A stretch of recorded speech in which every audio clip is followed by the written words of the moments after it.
Ada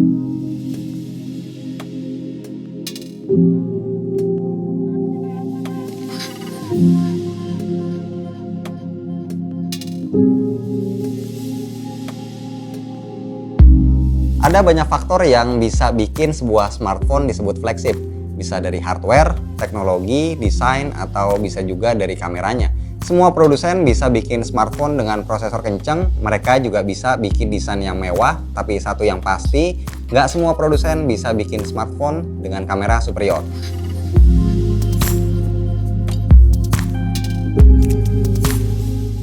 Nah, kalau bicara kamera smartphone yang superior, saya yakin yang ada di otak kita itu nggak jauh-jauh dari 3 nama beken. Huawei Mate 20 Pro punya desain klasik dengan kombinasi backdoor kaca gradasi dan layar curve yang dibaliknya juga udah ada sensor fingerprint. Mate 20 Pro bisa dibilang flagship paket komplit, chipset kenceng, tahan air, baterai paling awet, dan ngecasnya cepat. Bahkan punya fitur reverse wireless charging yang bisa bikin kita jadi dewa penolong dadakan pas teman lagi kehabisan baterai smartphone-nya. Google Pixel 3. Ini adalah salah satu flagship dengan tampilan paling sederhana, terutama karena masih nekat ngandelin satu kamera belakang. Tapi bukan berarti smartphone ini bisa diremehin, karena satu kamera ini bisa ngelakuin banyak hal. Selain chipset kenceng, yang pasti smartphone ini nggak bakal ketinggalan soal OS. Dan yang terakhir adalah iPhone XS. Karena kalau kita bikin komparasi kamera smartphone, kayaknya nggak afdol banget kalau kita nggak ngajak-ngajak iPhone. Apapun fitur yang ditawarin, rasanya smartphone ini bakal tetap jadi impian banyak orang. Dan soal kamera, iPhone XS nawarin kemampuan HDR dan low light yang lebih baik dari iPhone X.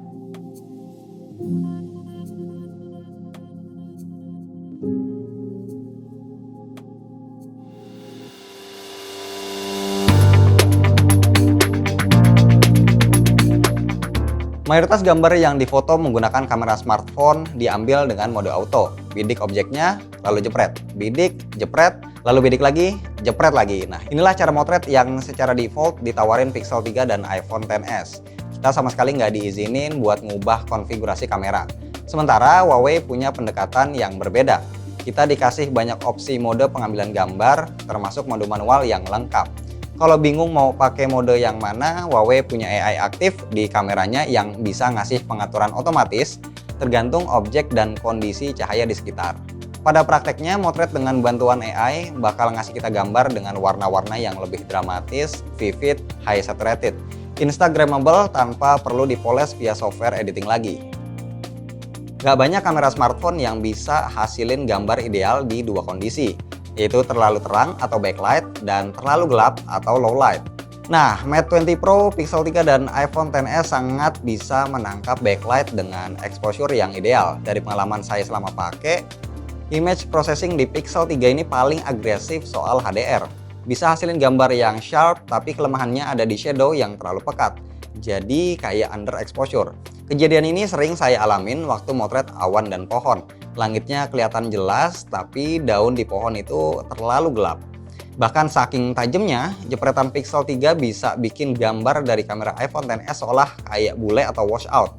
Padahal sebenarnya hasil foto iPhone XS ini yang paling natural, seperti apa yang mata kita lihat. Dan kalau ngomongin soal selera, saya ngelihat jepretan Mate 20 Pro paling enak di mata karena warnanya tajam, detailnya dapat, sementara objek di foreground dan background itu sama-sama kelihatan jelas. Tren foto di smartphone yang juga lagi booming banget belakangan ini adalah portrait atau bokeh yang juga jadi favorit saya.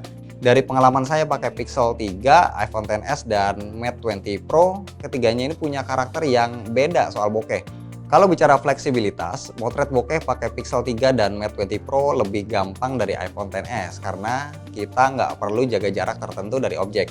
Soal kerapihan juga sama, Mate 20 Pro dan Pixel 3 bisa dapetin efek bokeh dengan edge detection yang keseringan itu lebih rapi dibanding iPhone XS yang masih suka miss kalau objeknya rumit. Dengan satu kamera, saya harus akuin hasil bokeh Pixel 3 lebih enak dilihat. Algoritma yang dipakai Google dengan metode burst terbukti efektif hasilin efek bokeh yang dramatis dengan detail objek yang tetap tajam, nggak peduli pas terang atau gelap. Sementara di Mate 20 Pro, walaupun hasilnya sama-sama rapi, tapi kita bakal ngelihat ada penurunan detail saat motret muka orang. Proses sharpening dan noise reduction-nya akan ngurangin detail di muka. Selain bokeh, kamera smartphone zaman now juga banyak yang nawarin fitur zoom. Di sini Mate 20 Pro dan iPhone XS nawarin optical zoom karena punya multi lensa, sementara Pixel 3 cuma ngandelin digital zoom lewat software racikan Google karena cuma punya satu lensa. Dan Google bisa dibilang berhasil karena Pixel 3 bisa hasilin foto zoom digital yang tetap detail dan bisa bersaing dengan iPhone XS dan Mate 20 Pro. Walaupun secara keseluruhan harus saya akuin, kamera Mate 20 Pro jadi yang paling unggul. Ketika kita set 2 kali zoom, sebenarnya gambar dari ketiga smartphone ini ada di level yang kurang lebih sama. Tapi ketika diperbesar jadi 5 kali atau bahkan 10 kali zoom, kita baru bakal nemuin perbedaannya dengan jelas, di mana gambar dari kamera Mate 20 Pro adalah yang paling detail.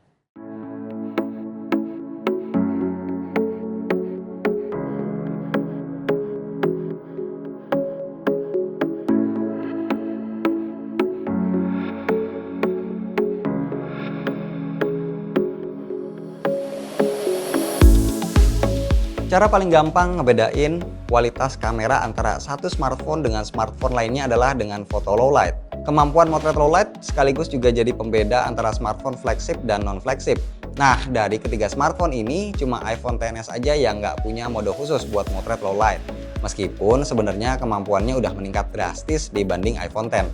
Foto low light dari kamera iPhone XS masuk kategori yang bisa manjain mata, walaupun masih tetap kalah terang ketika dibandingin dengan foto low light dari Mate 20 Pro dan Pixel 3. Wajar, karena Mate 20 Pro punya night mode dan Pixel 3 punya night sight yang otomatis bikin shutter speed jadi melambat buat nyerap cahaya lebih banyak. Jujur, di sini saya cukup kesulitan nentuin siapa yang terbaik, karena mata saya ngelihat foto low light antara Mate 20 Pro dan Pixel 3 sama-sama superior. Selain foto-foto barusan, sebenarnya saya masih punya beberapa perbandingan foto lainnya yang perlu di-highlight dan sayang banget buat dilewatin. Misalnya di foto selfie ini, kita bisa dengan jelas nentuin kalau kamera Pixel 3 adalah yang paling oke. Selain punya lensa wide, foto selfie dari Pixel 3 juga kelihatan paling detail. Sementara buat yang hobi motret makro, Mate 20 Pro adalah jagonya karena punya mode super makro. Otomatis kameranya bisa nangkep fokus objek dari jarak yang benar-benar dekat. Begitu juga buat yang hobi traveling, Mate 20 Pro lebih superior dari iPhone XS dan Pixel 3 karena punya lensa super wide yang bisa hasilin foto-foto pemandangan dengan lebih dramatis kayak gini.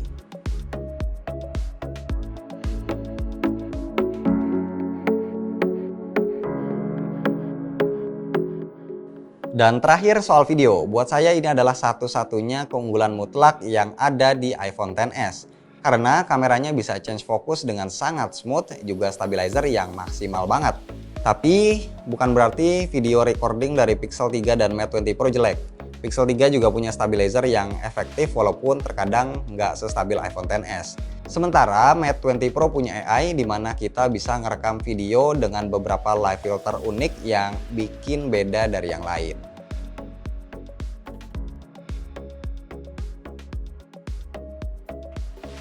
Jadi kesimpulannya kamera smartphone mana yang paling oke? Sebenarnya nggak susah buat nentuin mana yang paling the best.